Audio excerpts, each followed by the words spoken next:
News 24 घडामोडी, श्वास चालू घडामोडींचा। फिर्यादीच निघाला मास्टरमाइंड, बनावट गोळीबार कटाचा तोफखाना पोलिसांकडून पर्दाफाश। तोफखाना पोलिसांच्या कामगिरीला शिवसेनेचा सलाम। शहरात खळबळ उडवून देणाऱ्या कथित गोळीबार प्रकरणाचा तोफखाना पोलिसांनी धक्कादायक पर्दाफाश केला आहे। या प्रकरणात फिर्यादीच कटाचा मुख्य सूत्रधार असल्याचे तपासात समोर आले असून सत्य समोर आणणाऱ्या पोलीस दलाचा शिवसेनेकडून विशेष गौरव करण्यात आला। पाईपलाईन रोड परिसरातील तुळजाभवानी मंदिराजवळील पुणेरी अमृततुल्य चहाच्या दुकानासमोर काही दिवसांपूर्वी कथित गोळीबार आणि हल्ल्याची घटना घडल्याचा दावा करण्यात आला होता। या घटनेमुळे शहरात मोठी खळबळ उडाली होती। मात्र तोफखाना पोलिसांनी तांत्रिक पुरावे, सीसीटीव्ही फुटेज आणि इतर महत्त्वाच्या बाबींचा सखोल तपास करत या प्रकरणामागील सत्य उघड केले।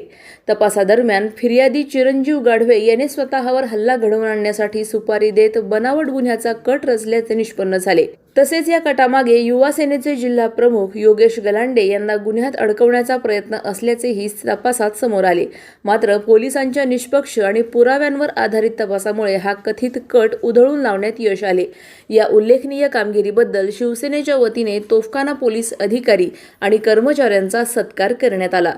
सत्य समोर आणणाऱ्या पोलीस दलाच्या कार्याचे यावेळी कौतुक करण्यात आले। प्रतिनिधी स्वामी गोसावी, न्यूज 24 घडामोडी, अहिल्यानगर। शिवसेनेच्या वतीने 2 दिवसापूर्वी आम्ही आमचे जे शिवसेनेचे पदाधिकारी योगेश गलांडे यांच्यावर ज्या पद्धतीचा बनाव करून गुन्हा दाखल करण्याचा एक प्रयत्न झाला, तो आज पोलीस प्रशासनाच्या योग्य सतर्कतेमुळे SP साहेब असतील, कलबुर्गी साहेब असतील, टिपरसे साहेब असतील, सोनवणे साहेब असतील, भांबळ साहेब असतील आणि चहल साहेब असतील यांनी ज्या पद्धतीने या गुन्ह्याची उकल केली आणि खऱ्या अर्थानं जो फिर्यादी आहे तोच आरोपी म्हणून खरं तर पुढे आलेला आहे।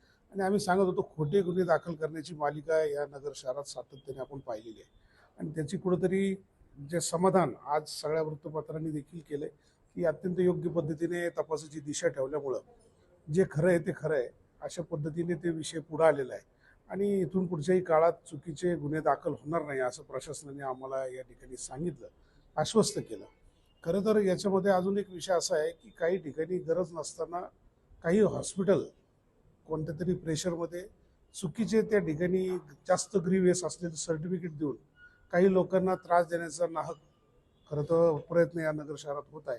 तर त्याच्यामध्येही आम्ही त्यांना सांगितलं की अशी काही ठराविक हॉस्पिटल आहे जे सातत्याने या गोष्टींमध्ये सहभाग घेतात आणि काही म्हणजे सावेडीला मारहाण झाली तरी ते त्याच हॉस्पिटलला जाणार, समजा केडगावचं किंवा सावेडीचं, जिथं गरज नाही त्या ठिकाणी एवढ्या लांबचा प्रवास करून तिथं जाऊन ॲडमिट होऊन ते सर्टिफिकेट मिळवण्याचा प्रयत्न असा नगर शहरामध्ये होत आहे, असं आमच्या कानावर आहे। इथून पुढच्याही काळात अशी कोणती घटना घडली आणि सातत्याने त्यांना काही गुंतवायचा प्रयत्न झाला शिवसैनिकांना, पदाधिकाऱ्यांना, तर त्या हॉस्पिटलची परवानगी रद्द करावी अशा पद्धतीची मागणी उद्याच्या काळात आम्ही या ठिकाणी करणार आहोत।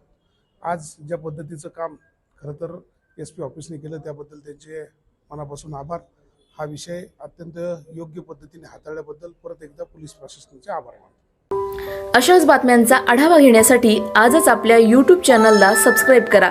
बातमी आवडल्यास लाईक करा आणि इतरांपर्यंत शेअर करा।